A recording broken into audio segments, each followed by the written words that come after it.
Usually, usually these videos come to you live from the Dunkin' parking lot, but like, okay, I'm frazzled, as you can tell. But I've been really struggling over the last like month, I would say.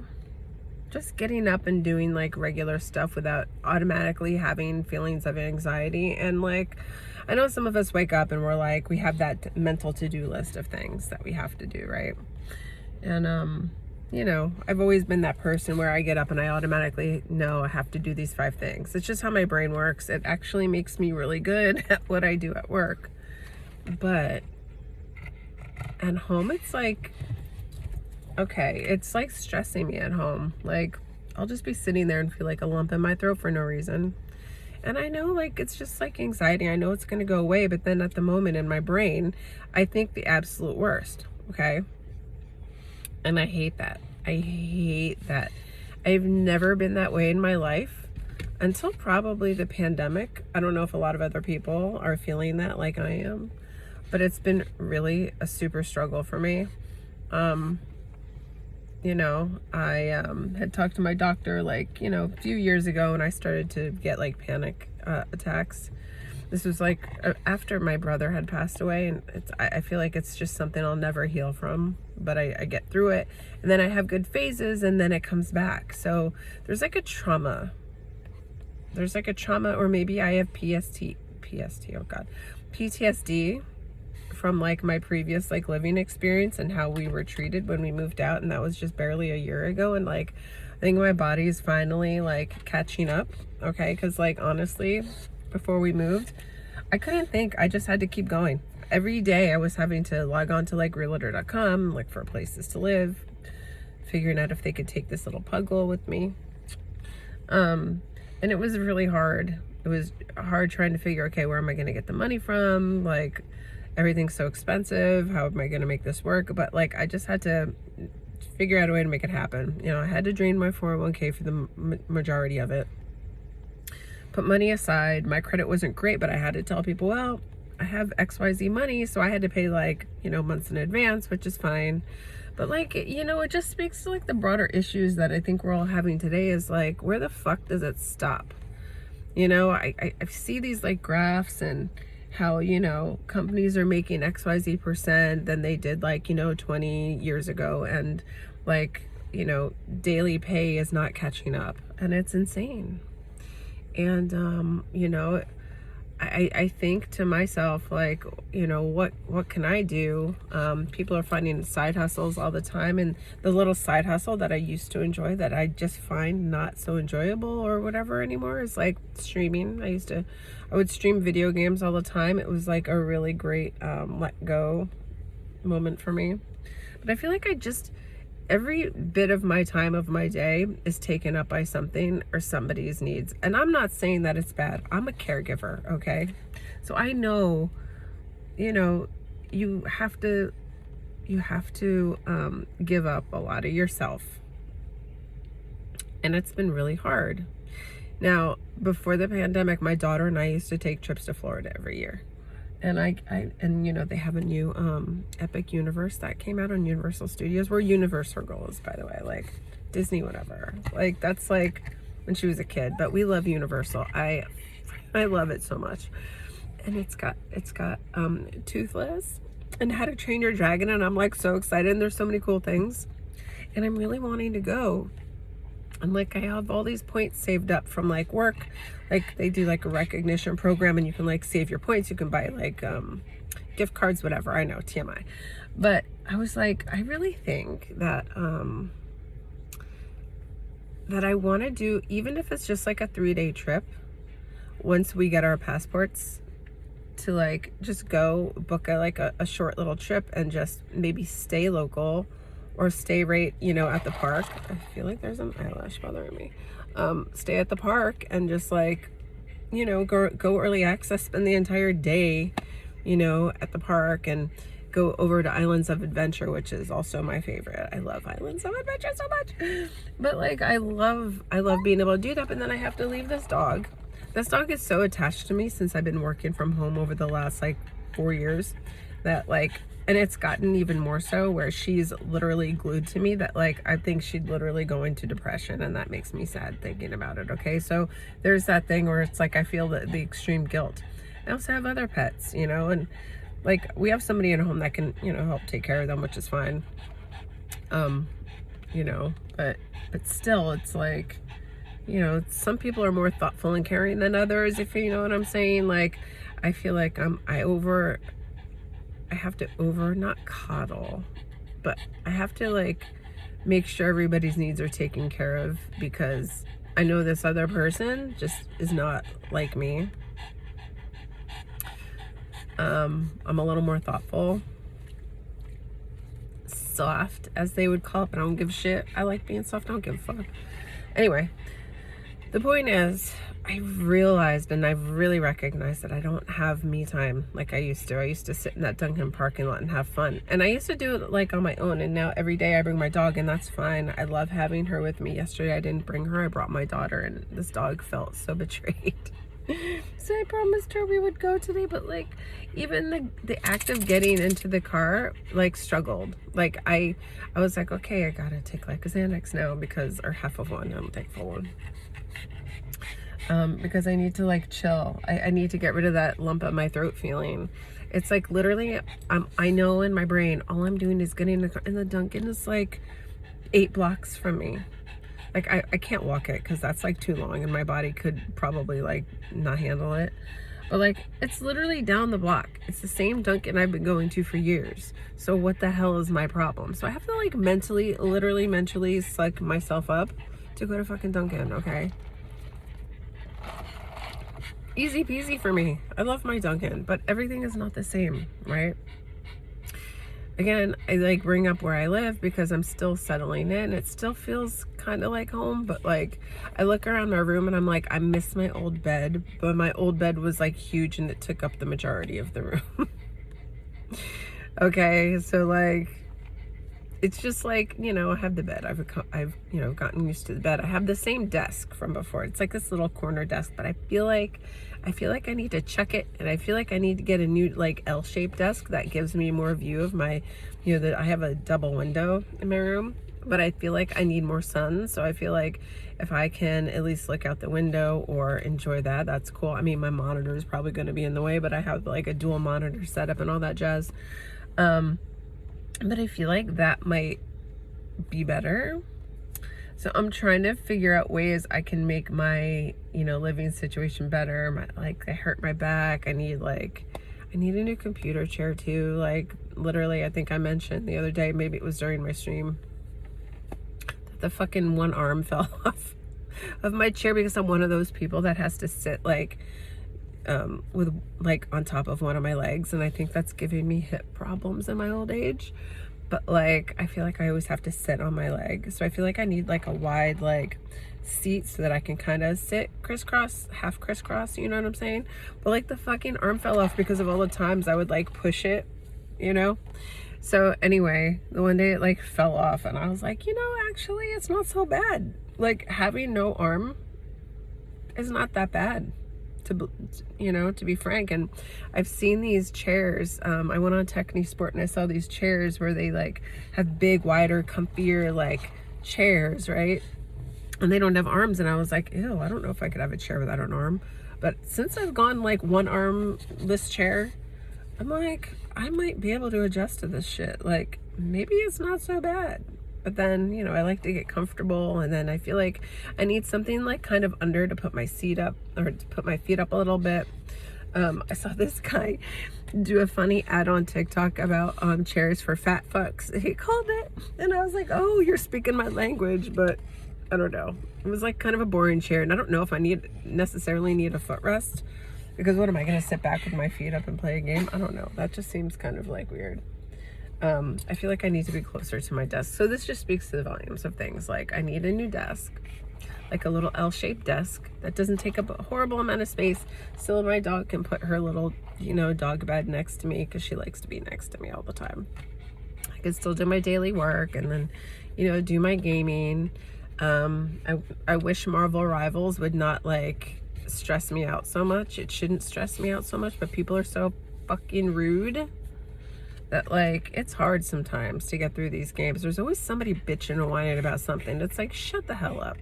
I already had to turn off voice. I thought I was strong. No, I had to turn off voice. My daughter recommended it, and I'm a huge advocate of not having to turn off comms because people are dicks. But honestly, these people are horrible. They're horrible. They're horrible people. They just are.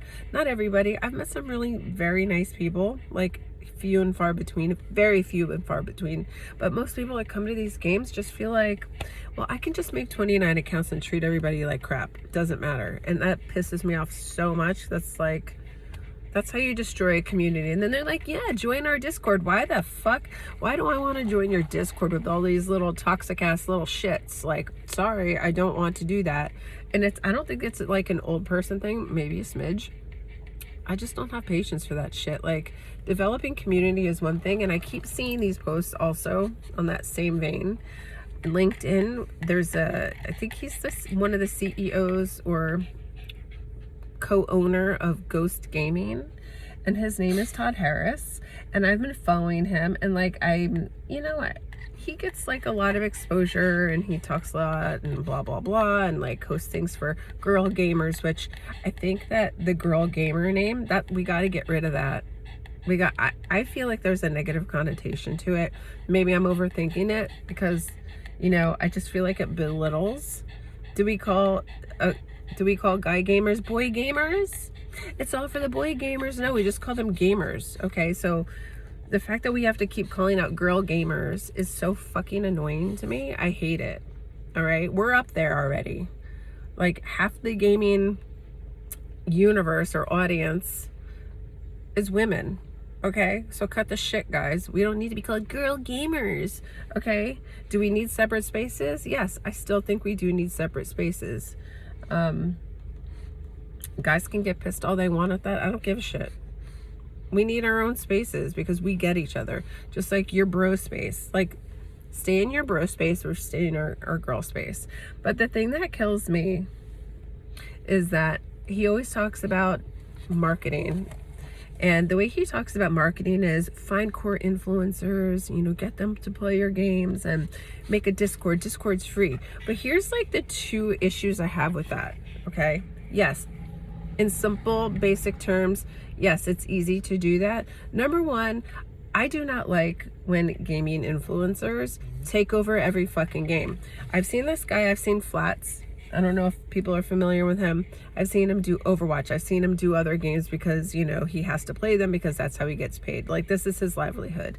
He also, gets paid to, go over all the different, updates and whatnot, between Overwatch, also Marvel Rivals. So you have these same fucking, like, top whatever number of influencers, and they're all doing the same fucking shit, you guys. They're going on every single game, they're telling you, oh, everything's so great or everything's so good. I mean, some are pretty impartial, but also recognize that they're getting a fucking paycheck from these companies. Okay, so let's be honest. And honestly, I think that some influencers, they're ruining the game for people. Like for Marvel Rivals, for instance, people were talking about this creator Necros and how he just, dogs out, strategist healer players on Marvel Rivals. And everyone's talking about and I say everyone by like, if you look on social media, people are talking about, there's a strike on strategists. There's fucking not, you guys. There's still the same strategist playing strategists. So I don't know who started the rumor. I don't know why it keeps circulating. I think people like to regurgitate the shit that they hear, like the top streamers. If I see one more top 500 motherfucker on my For You page, bleh, like, I don't care. I don't care if you're a top 500. I don't care if you think you're so special and great at the game that you want to share all the tips and tricks, because here's the problem. Everyone thinks they can be a top 500 and you cannot. Not everybody can. But here's the problem. We're forgetting to play the game the way we like to play it. Slowly, maybe understanding how certain characters are supposed to be played, certain team ups. Like, what happened to the thoughtful, like, let's kind of play as we go. I'm gonna play it and learn as you go kind of person, which is why I'm always gonna be like a mediocre gamer, and that's totally fine with me.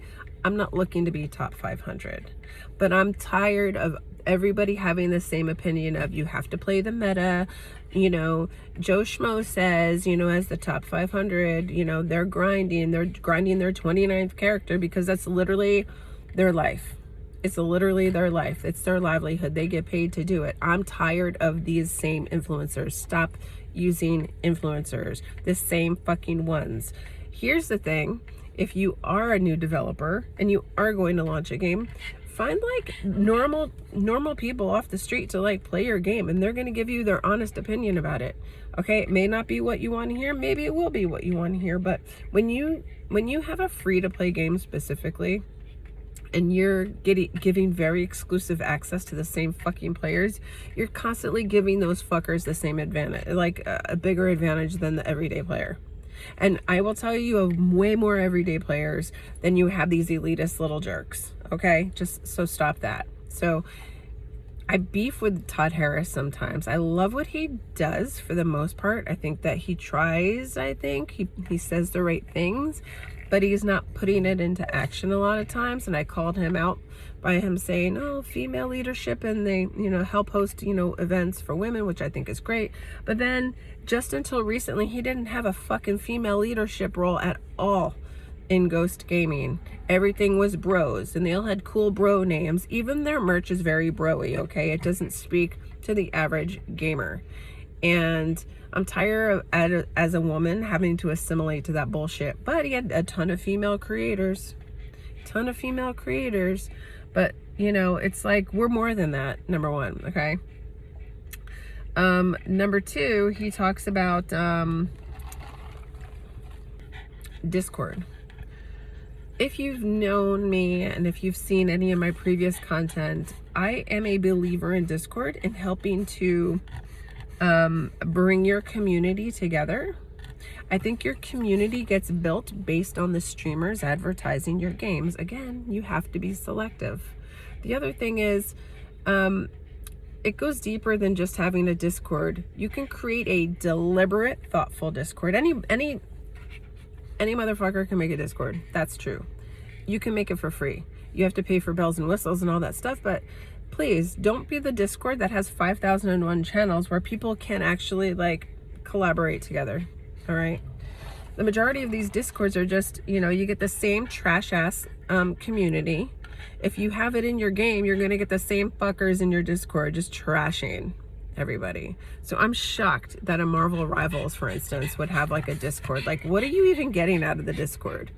Just seeing all these little shitbags, you know, bitch about stuff, because that's literally all they do in the game. That's literally all they do in the game, just being honest. So I would not want to touch that Discord with a 10-foot pole. I just would not, unless there's a moderator or 29 moderators to kick some of these fuckers out. And I would go deeper further. I would say, and I don't know if they're doing this, I think that you do have to connect your account. I think that if you're like a constant issue maker, a trash talker, they need to be able to identify you and then, you know, kick your ass off. I don't care. IP ban people. You can do that. You can do that. It needs to be done, especially in free to play, because again, people can treat you like ass and then move on to their main account and like whatever.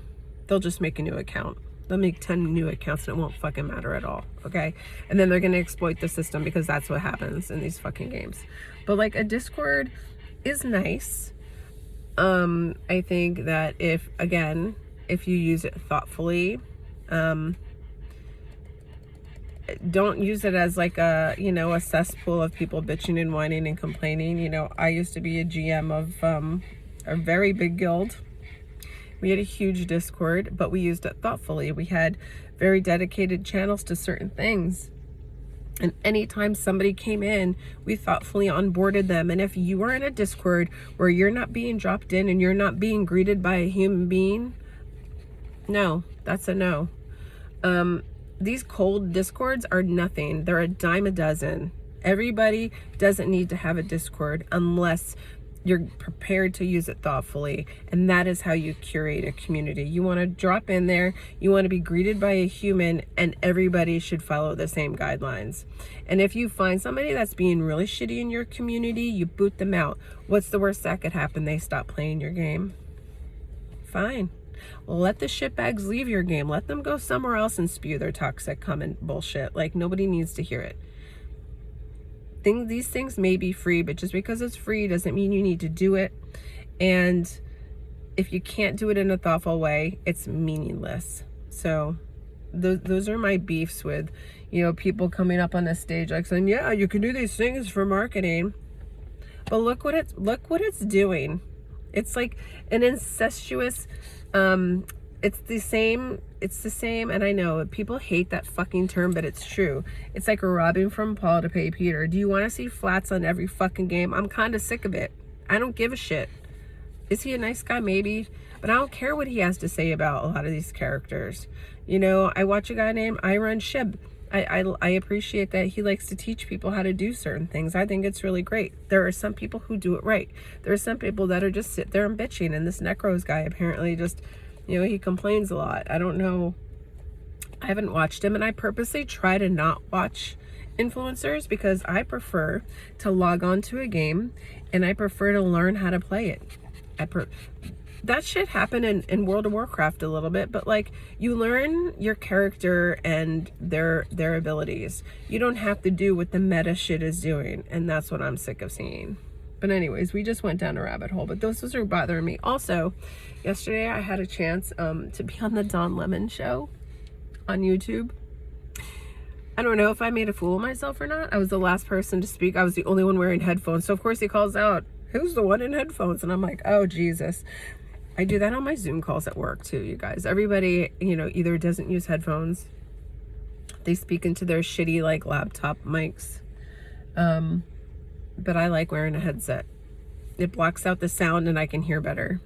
I had the little earbud ones, but I felt like they weren't the same. So I don't know. Maybe I'll try that next time. But yeah, I'm a lemon legend. So I did get to be on a Zoom call, and we got to, contribute our opinions on some of like the political things. I really wish an entire episode was dedicated to that, quite frankly. And it kind of was. Like, he has a speaker on, which is great, but it can be a little chaotic when you get a bunch of people and everybody just wants to talk because they're excited, and I get it. So, I'm not usually a quiet person, but when things are like very chaotic for me, I just sit back and like I'm a sponge. And then the topics weren't necessarily speaking to me, except for that one last part. I feel like, it really spoke to my situation. And, some people seem very seasoned in talking about politics. I am not.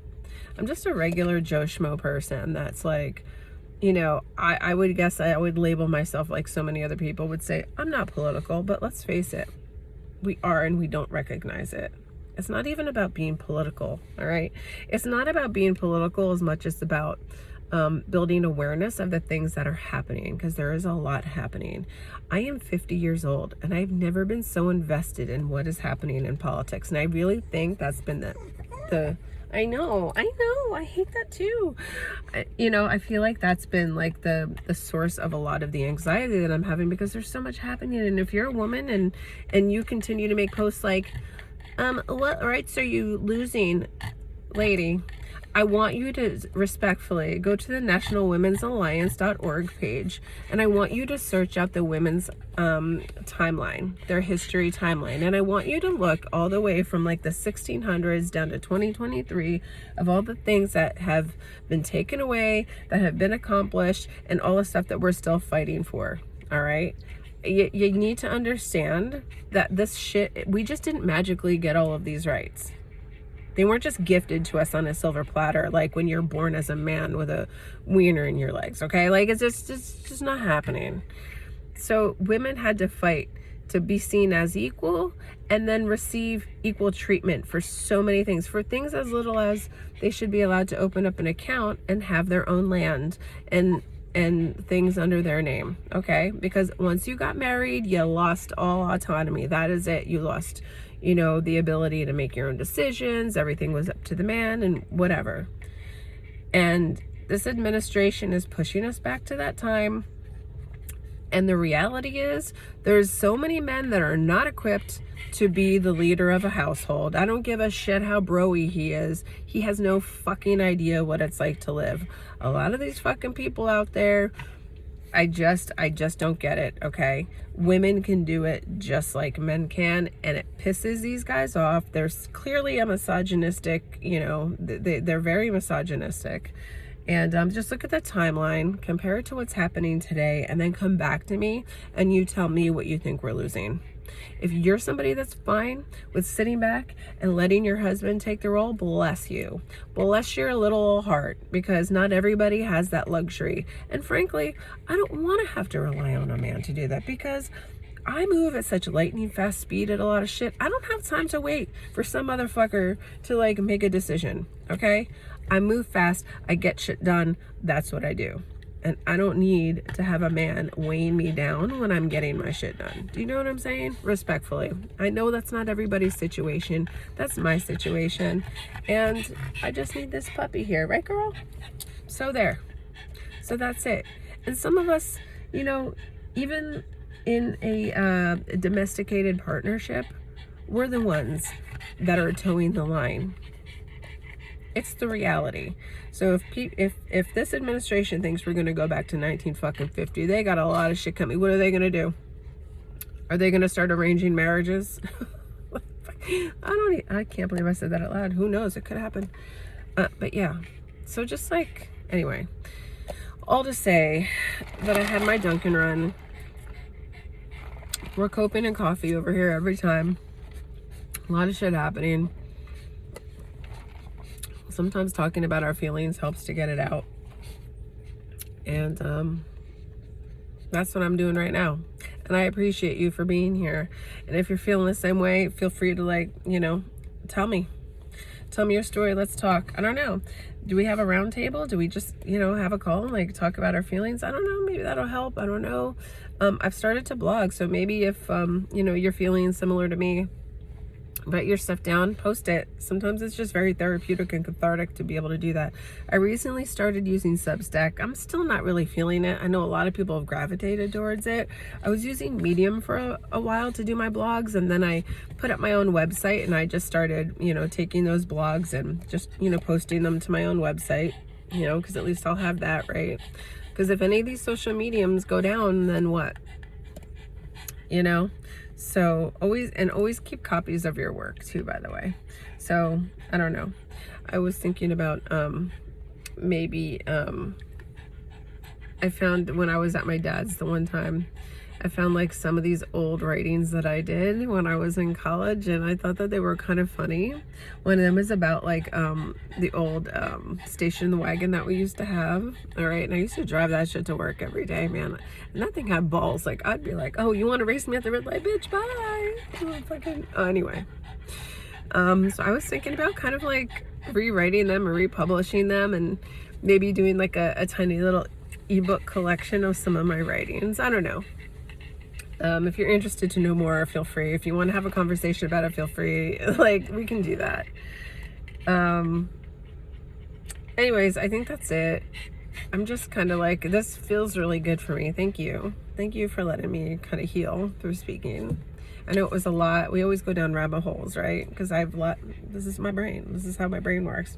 Shit sits in my mind, and I feel like I don't always have somebody to talk about it with. So thank you for letting me talk about it with you.